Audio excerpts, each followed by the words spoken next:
I was on a flight a couple weeks ago and we had just landed and were about to escape when the cute girl in the row in front of me got to stand up. She'd clearly made an effort with her outfit. She was casual yet pulled together. Somehow after that long flight, she still looked great. She had on jeans, driving moccasins, blazer, and a nice handbag. She had a slim, athletic, trim figure and not much of a bum. Unfortunately, the jeans she had on were not doing her backside any favors. Now, at the risk of you thinking I pick apart everybody's outfit when I'm out in public, I don't. But it is an occupational hazard that when I see someone who's clearly put effort into their look, yet something isn't quite working, to try to figure out what the speed bump is and how I can help. Now, the two tips I would have given her for a flat bum, which we'll circle back to in a bit, she'd already tried, and they actually made her bum look even longer and even flatter. So today we're going to kick off the pant and denim conversation. It's a big topic. So this is part one, where we'll focus on the challenges that come with waist, hip, and bum fit. And then part two will come out next week, where we'll dig into length and leg shape, because every petite deserves to find pants that are comfortable, flatter their shape, and fit their petite height. So by the end of this episode, you'll be so much closer to knowing what to look for when shopping for pants this season. I'm Angela, your petite style coach, and when you're ready, let's do this.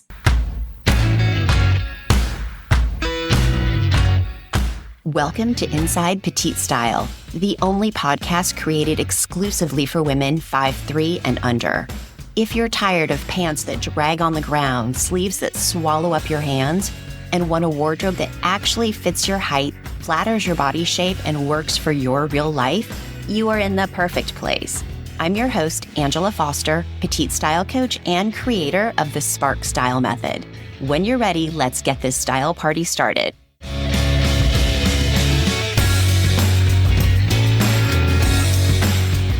When working with new clients, pants are the number one cause of frustration.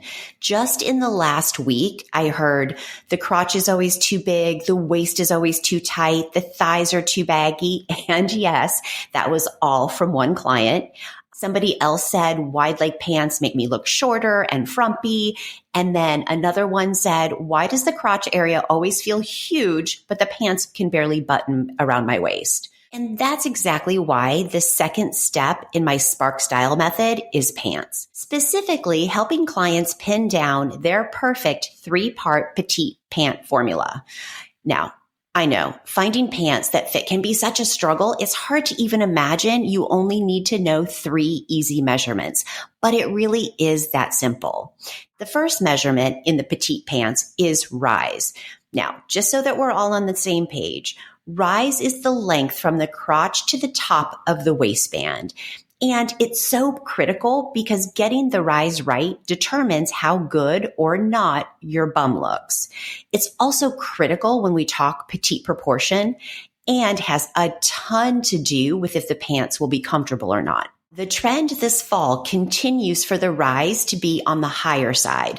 So knowing that you and the brand you're shopping at are on the same page will be super important before adding any new items to your closet. Rise used to be super easy, but then brands started muddying the water by playing fast and loose with the descriptions.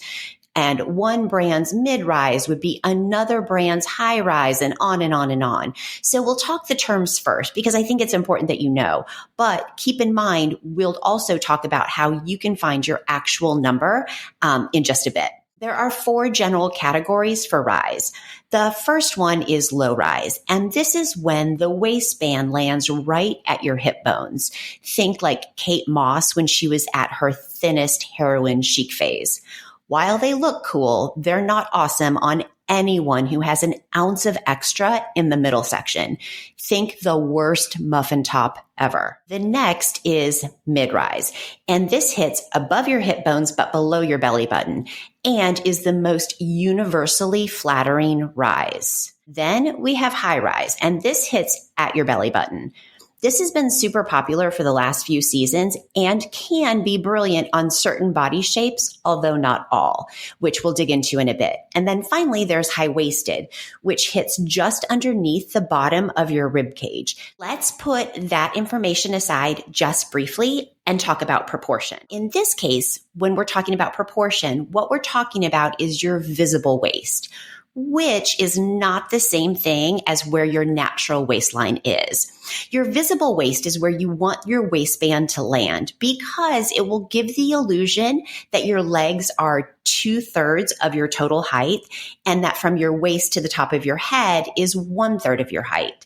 Now, there's an easy way to test. You can stand in front of a full-length mirror and have your arms rest at your sides, turn your palm to face out, and then bend your arm at the elbow and place your elbow along your side. And that is your visible waist. It's where you want your waistband of the pants, like we're talking about now, to hit, but also your skirts and even where you want your belt to rest. Now, I'm pretty sure someone out there is yelling at me right now saying, but I'm short-waisted or long-waisted, and that's totally fine. This isn't about what's really happening underneath your clothes. This is about creating a flattering illusion and making the most of our very limited vertical real estate so that we don't look shorter and wider. Okay.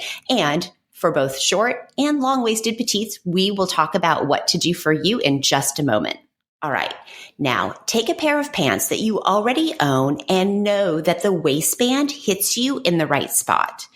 Now, you don't need to love everything about them, but what you do need to know is that they're comfortable while both walking and sitting. You like how your bum looks, and they hit your waist at the right spot. Then grab a tape measure and start where the 4 seams connect at the crotch of the pants.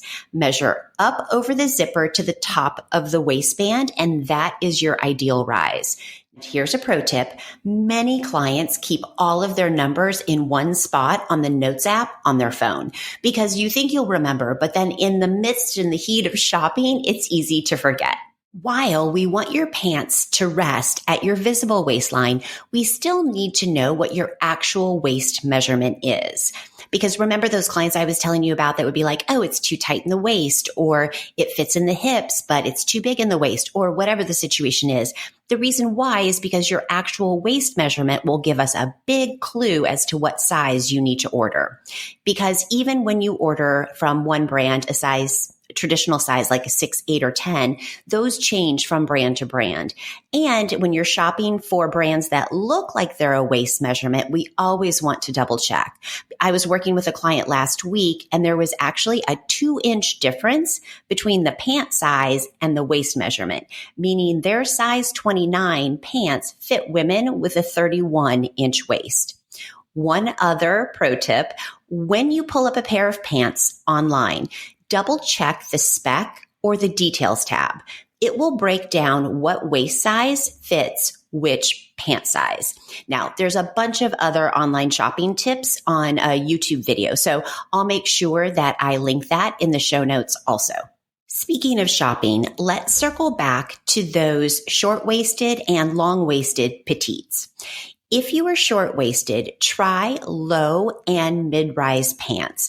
They'll land below your natural waistline and make your torso look longer, creating that perfect illusion that your body is 1/3 of your total length. On the flip side, if you're long-waisted, you likely know what's coming. You'll want to try high-rise and high-waisted because they'll land higher, making your legs look longer and creating the illusion that your legs are 2/3 of your total length. For petites who like the look of a flatter stomach, try compression denim. It's like shapewear and denim all in one item. Now, if that sounds good, there are a few brands that you'll want to check out. The first is Democracy. And honestly, calling their Absolution line merely tummy smoothing would be a huge disservice because it does so much more. It has a concealed elastic waistband in the back. So if you have trouble getting the waist small enough to actually fit, that's another great one. And they also have bum lifting technology. Plus, they use 2 to 4% spandex, depending upon the style. So that means it keeps their shape and you'll be less likely to get baggy legs, baggy bum, and all of that.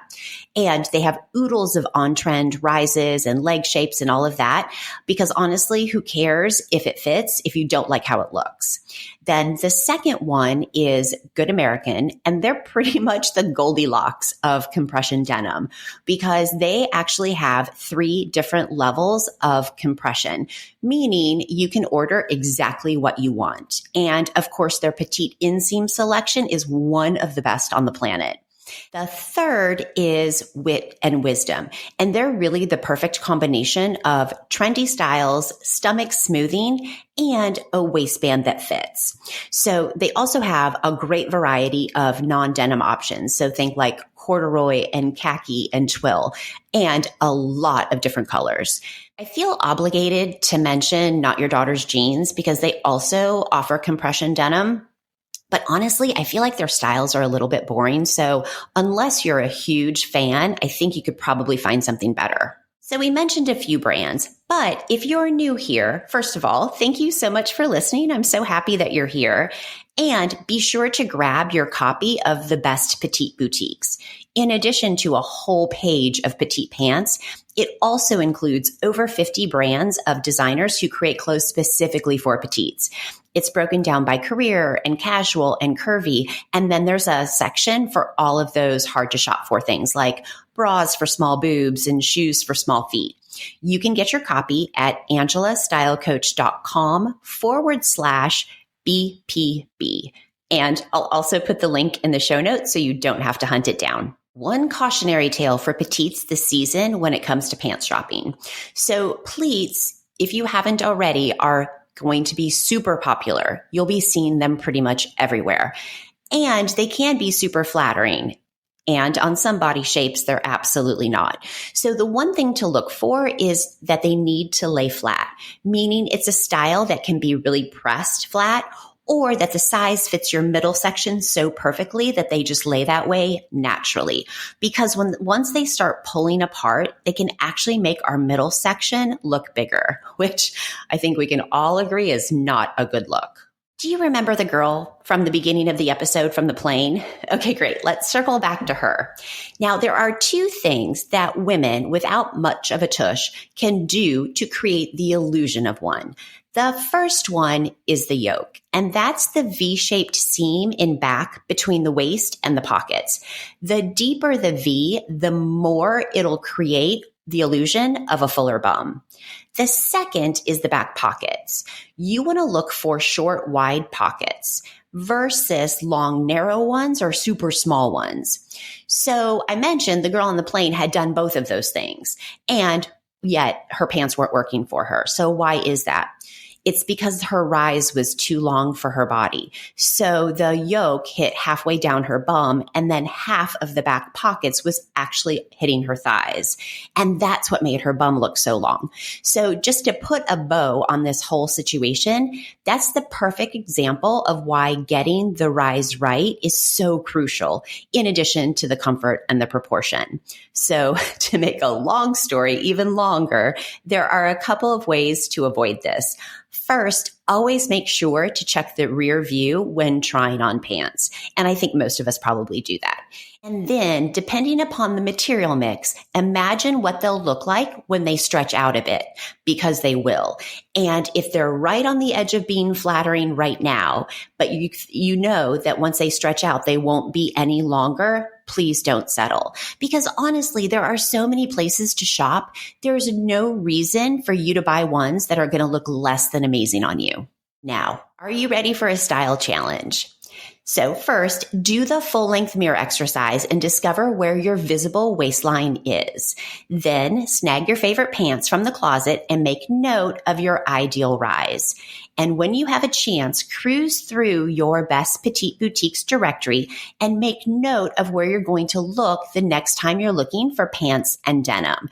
That way you'll be prepared and not have to scramble or panic shop at the last minute. And how great is that going to feel? Having a plan always eliminate so much pressure.